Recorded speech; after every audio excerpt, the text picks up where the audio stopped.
Hi viewers ఒక torch channel.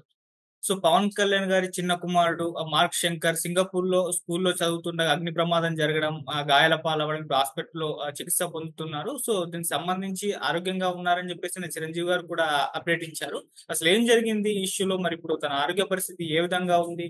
చాలా మంది పొలిటీషియన్స్ స్పందించడం మోదీ గారు, చంద్రబాబు నాయుడు గారు, నారా లోకేష్ గారు కూడా మాట్లాడారు. అండ్ జగన్మోహన్ రెడ్డి గారు కూడా దీనిపైన ఆరా తీయడం చూస్తున్నాం. సో, ఏం జరిగింది ప్రెజెంట్ మరి పవన్ కళ్యాణ్ గారి చిన్న కుమారుడు 'మార్క్ పరిస్థితి ఏ విధంగా ఉంది?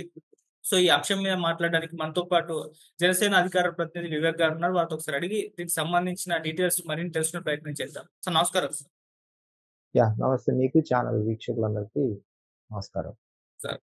నిన్న మీకు కూడా తెలుసు సార్, పవన్ కళ్యాణ్ గారి చిన్న కుమారుడు 'మార్క్ శంకర్' అక్కడ సింగపూర్‌లో స్కూల్‌లో ఉండగా అగ్ని ప్రమాదం జరగడం, మరి అక్కడ గాయాల పాలయ్యారని చెప్పేసి వార్తలొస్తున్నాయి. ఇప్పుడు ప్రెజెంట్ కండిషన్ ఏ విధంగా ఉంది? హాస్పిటల్‌లో చికిత్స నిన్న పవన్ కళ్యాణ్ కూడా మాట్లాడుతూ ఇది చిన్నదనుకున్నాను.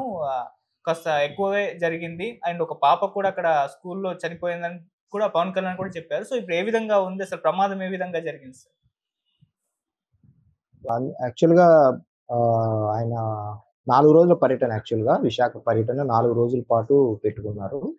అయితే 2 రోజులకే పర్యటన కుదించుకోవాల్సొచ్చింది బికాస్ ఆఫ్ దిస్ ఇన్సిడెంట్. అంటే వేసవి సెలవులకు సంబంధించిన ఒక ఎక్స్‌కర్షన్ లాగా సింగపూర్‌లో ఆ చోటుకు ఆ పిల్లలు ఎక్స్‌కర్షన్ లాగా వెళ్లారు. సో, ఆ ఎక్స్‌కర్షన్‌కెళ్ళినప్పుడు అనుకోని విధంగా అక్కడ ఘటన జరగడం.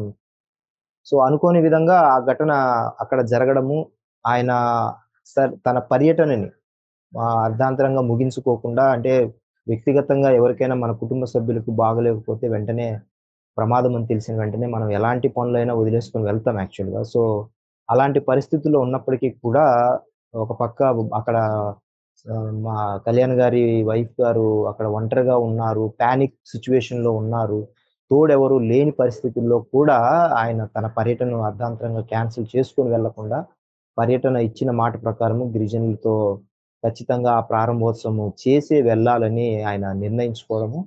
సో, పర్యటన సాయంత్రం జూ పార్క్ వెళ్ళాల్సుండంగా, ఆ పర్యటన ఒకటి రద్దు చేసుకొని, ఇమ్మీడియేట్‌గా హైదరాబాద్‌కి వెళ్ళడం. హైదరాబాద్ నుంచి రాత్రి సింగపూర్ వెళ్ళడము. అలాగే మెగాస్టార్ గారు, అలాగే సురేఖ గారు అందరూ వెళ్లారు. సో, ప్రస్తుత కండిషన్ వచ్చేసి హ్మ్. నిన్నటి వరకు ఐసీయూలో ఉంచారు. ఈరోజు వార్డ్‌కి షిఫ్ట్ చేశారు.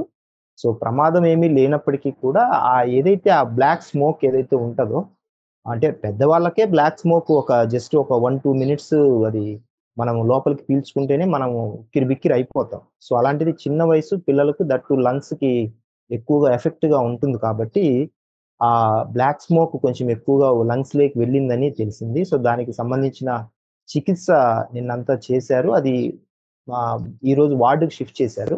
సో, వార్డ్‌కి షిఫ్ట్ చేసిన తర్వాత అది బ్లాక్ స్మోకు లంగ్స్‌లో ఎంత ఇన్ఫెక్ట్ అయింది, లేకపోతే దాన్ని పూర్తి స్థాయిలో రికవర్ అవ్వడానికి ఎన్ని రోజులు పడుతుంది, సరే దానికి సంబంధించిన చికిత్సకు సంబంధించిన వివరాలు డాక్టర్స్ 2, 3 రోజుల పాటు ఉంచాల్సొస్తుందని తెలియజేయడం జరిగింది. సో, ఆ పరీక్షలన్నీ చేసిన తర్వాత అది ఎంత సివియర్‌గా ఉందా, నార్మల్ కండిషన్‌లో ఎన్ని రోజులకి రావచ్చు, లేకపోతే అది పూర్తిగా తీసేయడానికి శరీరం నుంచి ఆ స్మోక్ అంతా పోవడానికి ఎంత కాలం పట్టొచ్చనేది డాక్టర్స్ చెప్పాల్సిన విషయం కాబట్టి, సో, డాక్టర్స్ తదుపరి బులెటిన్ ఎప్పుడు విడుదల చేస్తారో చూడాల్సుంది. ఎనీహౌ ఒక ముఖ్యమైన ఆహ్, పర్యటనలో ప్రజలకిచ్చిన మాట కోసం ఆయన చేసే సమయంలో ఒక పక్క పెద్ద కుమారుడు పుట్టినరోజు, మరో పక్క ప్రజలతో మమేకమవుతున్న సందర్భంలో ఇచ్చిన మాట కోసం వచ్చిన సందర్భంలో చిన్న కుమారుడు ఆ విధమైన ఇన్సిడెంట్ జరగడము ఎవరైనా సరే రాజకీయాలకు అతీతంగా మా అధినేత ఎప్పుడూ అంటూ ఉంటారు. మనం కేవలం పార్టీల పరంగా, విధానాల పరంగా మనము వ్యతిరేక భావాలుండొచ్చు గానీ, అంతిమంగా రాత్రయ్యేసరికి మనమందరం మనుషులము. సో, మన విధానాలు వేరయ్యుండొచ్చు కావచ్చు గానీ, మనం అంతిమంగా మనుషులము. మనుషులమనే భావనతో ఉండాలనే ఆలోచనతో నిరంతరం ఎన్నో సందర్భాల్లో వ్యక్తిగత కక్షలకేమి ఎప్పుడు వెళ్ళకూడదు. మనం అంతిమంగా మనుషులుగా ప్రవర్తించాలనే సందర్భంలో మాకు దిశానిర్దేశం చేశారు. ఎన్నో సభలలో బహిరంగంగానే చెప్పారు. 4 గోడల మధ్య గూడా చెప్పారు కాబట్టి, ఆ యొక్క ప్రేమని మిగతా పార్టీల వారు దేశవ్యాప్తంగా, ప్రపంచవ్యాప్తంగా ఆయన కుమారుడికి జరిగిన ఈ యొక్క ప్రమాదాన్ని ప్రతి ఒక్కరూ కండోలెన్సెస్ కావచ్చు, లేకపోతే మేము తోడుగా ఉన్నాము, బీ బ్రేవ్ అంటూ ఆహ్, ఆయనకు సందేశాల వెల్లువ ఆహ్, పంపించారు. సో, అందరి ఆశీర్వాదాలు, దీవెనల వల్ల బాబుకి ఏమీ కాకుండా ప్రాణాపాయం గట్టెక్కింది. సో, ఆ యొక్క కృతజ్ఞతలు కూడా నిన్న పేరు పేరున ఆహ్, అధినేత గారు తెలియజేశారు. పేరు పేరున. సో, ఒక్కొక్క ఎక్స్ మినిస్టర్స్ కావచ్చు, ex chief ministers, present chief ministers, కేంద్ర మంత్రులు, సాక్షాత్తు మోడీ గారు సింగపూర్‌లోని హై కమిషనర్ గారితో మాట్లాడడము. సో, అక్కడ ప్రత్యేకమైన చర్యలు తీసుకోవడము. సో, ఇవన్నీ ఆయన యొక్క మంచితనానికి, ఆయన ప్రజల పక్షాన నిలబడిన విధానానికి ఈరోజు ఆయనకున్న మద్దతు అనేది మరొకసారి తెలియజేయడం జరిగింది. సో, ఈ కోణంలో చూస్తే మా బాబు రికవర్ అయిన వెంటనే అక్కడ ఆ వేసవి అంటే ఐ మీన్ సమ్మర్ క్యాంప్‌కి వెళ్ళిన పిల్లలు ఎవరైతే ఉన్నారో అందులో ఒకరు చనిపోవడము. అదొక చాలా బాధాకరమైన ఘటన. నిజంగానే చాలా రెస్క్యూ ఆపరేషన్స్ చాలా వేగంగా తీసుకోవడం వల్ల కూడా చాలామంది ఇమ్మీడియేట్‌గా అక్కడ నిర్మాణ కార్మికులు పని చేస్తున్నారు. అలాగే ఆ భవన నిర్మాణ కార్మికుల కోసం 2019లో లాంగ్ మార్చ్ చేసి అధినేత ఎంత బలంగా పోరాడు, వారి పక్కన నిలబడ్డారో, ఈరోజు అదే భవన నిర్మాణ కార్మికులు ఆ ఘటన చూసిన వెంటనే ఈవెన్ అంబులెన్సెస్ అలాగే ఫైర్ సేఫ్టీ సిబ్బంది వచ్చే లోపలనే సగం పైగా వారు పనిని పూర్తి చేసి పిల్లల్ని రెస్క్యూ చేయగలిగారు. సో, అది ఒక అనుకోని సంఘటన అయినప్పటికీ దురదృష్టవశాత్తు అయినప్పటికీ కూడా కోయిన్సిడెంట్ చూడండి. భవన నిర్మాణ కార్మికుల్ని ఆయన ఎలాగైతే తను ఆ రోజు మేము భవన నిర్మాణ కార్మికుల కోసం షెల్టర్స్ పెట్టి వాళ్ళకి భోజనాలు ఏర్పాటు చేసి మా వంతుగా సో, వారికి కనీసం వాళ్ళ ఆకలి తీర్చాలి. ఆ రోజు పని లేకుండా పోయింది 2, 3 నెలలుగా అని మా అధినేతను కలిసినప్పుడు మేము కొన్ని షెల్టర్స్ ఏర్పాటు చేసి వారికి తోడుగా, నీడగా నిలబడి వారి వాయిస్‌ని తీసుకెళ్ళగలిగాం. సో, ఈరోజు అనుకోకుండా అదే భవన నిర్మాణ కార్మికులు దేశాలు ఎల్లలు వేరైనప్పటికీ కూడా మనమంతా మనుషులము. సహాయం, సేవ విషయంలో అంతిమంగా మానవత్వంతో ఉండాలనే కోణంతో ఈరోజు అంతమంది పిల్లల్ని కాపాడగలగడం, అందులో మా అధినేత కుమారుడు కూడా ఉండగలగడం ఇదొక యాదృచ్ఛికమైనప్పటికీ కూడా నిజంగా ఇదొక దైవ సంకల్పంగా, భగవత్ సంకల్పంగా భావిస్తున్నాం. సరే యాక్చువల్‌గా అసలు ఈ ప్రమాదం ఏ విధంగా జరిగింది? అంటే పవన్ కళ్యాణ్ గారి కుమారుడు ఆహ్, చిన్న స్కూల్ అని కూడా చెప్తున్నారు. పెద్దగా సెక్యూరిటీ మెజర్‌మెంట్స్ కూడా లేవు. ఇటువంటి స్కూల్‌లో జాయిన్ చేశారా? అవే ప్రమాదానికి కారణమా అని కూడా అంటున్నారు. మరి ఆ స్కూల్ పరిస్థితి ఏ విధంగా ఉంది? అంటే ఎందుకు ఆహ్, ఇటువంటిది జరిగింది? ఈ ప్రమాదం అసలు జరగడానికి గల కారణం ఏంటి? యాక్చువల్‌గా అది సమ్మర్ క్యాంప్. స్కూల్ కాదు. సమ్మర్ క్యాంప్ ఎళ్లారు. సో, మా పిల్లోడు మామూలుగా మనము వేసవిలో సమ్మర్ క్యాంప్స్‌కి వెళ్తూ ఉంటాం ఆడుకోవడానికి ఎక్స్‌కర్షన్ లాగా. సో, అలాంటి చోటకి వెళ్లారు. మీరన్నట్టు యాక్చువల్‌గా సింగపూర్ లాంటి అభివృద్ధి చెందిన దేశాల్లో ఇలాంటి ప్రమాదాలు చాలా అరుదుగా జరుగుతాయి. సేఫ్టీ మెజర్స్ అనేది first at any cost safety measures లేకోకుండా బిల్డింగ్ పర్మిషన్స్ కావచ్చు, ఇంకోటి కావచ్చు, ఇంకోటి కావచ్చు అక్కడ ఎట్టి పరిస్థితుల్లో ఇవ్వరు. అయితే ఆ సేఫ్టీ మెజర్‌మెంట్స్ దాటి ఎలాగా అక్కడ అగ్ని ప్రమాదం జరిగింది? ఆహ్, అది అది అది అంటే ప్రమాదవశాత్తులా? లేకపోతే ఎవరైనా ఇంటెన్షనల్‌గా చేశారనేది అక్కడి ప్రభుత్వము విచారణలో చేయాల్సిన విషయం కాబట్టి, మనకు ఇప్పటి వరకున్న సమాచారం అయితే యాక్సిడెంటల్ ఘటనలుగానే తెలుస్తోంది. సో, ఏదో షార్ట్ సర్క్యూట్ గాని మేబీ అలాంటిదేదైనా జరిగి ఉండవచ్చనేది. అయినప్పటికీ కూడా దురదృష్టకరమైన సంఘటన చాలా మనము దాని పరిణామాలు అంటే పిల్లలకు కాబట్టి ఎంత వేగంగా వాటికి ఆరోగ్యం ఇన్ఫెక్ట్ అవుతుంది వాళ్ళకు. చాలా చిన్నగా లంగ్స్ గావచ్చు, చాలా ఆరోగ్యాలు చాలా చిన్న ప్రాణాలు కాబట్టి, సో, వాళ్ళని వేగంగా స్పందించిన తీరు, అలాగే మనం రెస్క్యూ చేసిన విధానం ఇందాక చెప్పినట్టు భవన నిర్మాణ కార్మికులు వెంటనే ఫైర్ సిబ్బంది వచ్చే లోపల వాళ్ళు సగం పైగా పని పూర్తి చేయడం వల్ల మనం చాలా మందిని కాపాడుకోగలిగాం. సో, మెజారిటీ పిల్లల్ని వాళ్ళు దాదాపుగా కాపాడారని నిన్న కళ్యాణ్ గారు గూడా అడ్రెస్ చేయడం జరిగింది. సో, ఆ కోణంలో చూస్తే ప్రమాద ఘటనగా చూసుకోవచ్చు. అండ్ సింగపూర్ లాంటి అభివృద్ధి చెందిన దేశాల్లో నిజంగానే ఇలాంటి ఘటనలు జరగడం కూడా ఒకంత ఆశ్చర్యాన్ని కలిగించిందని కూడా నిన్న కళ్యాణ్ గారు చెప్పారు. సో, ఆ మెజర్‌మెంట్‌లో చూస్తే సేఫ్టీ యాస్పెక్ట్‌లో ఖచ్చితంగా చాలా వరకు మనం వాళ్ళు రెస్క్యూ చేయగలిగారు. అట్ ది సేమ్ టైమ్ మనకు కూడా కళ్యాణ్ గారి కుమారుడు మీద అందరికి చాలా రకమైన నిన్నంతా చాలా బాధలో ఉన్నాం. అందరం దాదాపు అందరూ ప్రతి క్యాడర్‌కి సంబంధించిన వాళ్ళు, ఆయా మతాలకు సంబంధించిన వాళ్ళు వారి దేవుళ్ళని ప్రార్థించారు. అందరూ చాలా చోట్లకెళ్ళి ఆలయాలు, చర్చిలు, మసీదులలో ప్రత్యేక ప్రార్థనలు చేశారు, పూజలు చేశారు. సో, అంతిమంగా ఎటువంటి ప్రాణాపాయం లేదని చెప్పడంతో అందరం ఊపిరి పీల్చుకున్నాం. సరే మీరు ఇంతకుముందు అన్నట్టు రాజకీయాలకు అతీతంగా అందరూ కూడా స్పందించారు ఈ ఘటనకు సంబంధించి. అందులో ముఖ్యంగా జగన్మోహన్ రెడ్డి గారు కూడా స్పందించడం, ఆయన కూడా తొందరగా కోలుకోవాలి. ఈ ఘటనను చూసి నేను కూడా షాక్ అయ్యా అని చెప్పేసి పెట్టడం అది కూడా చాలా వైరల్ అయిపోయింది. సో, జగన్మోహన్ రెడ్డి గారు రియాక్ట్ అవ్వడం దాని పట్ల మీరేం చెప్తారు?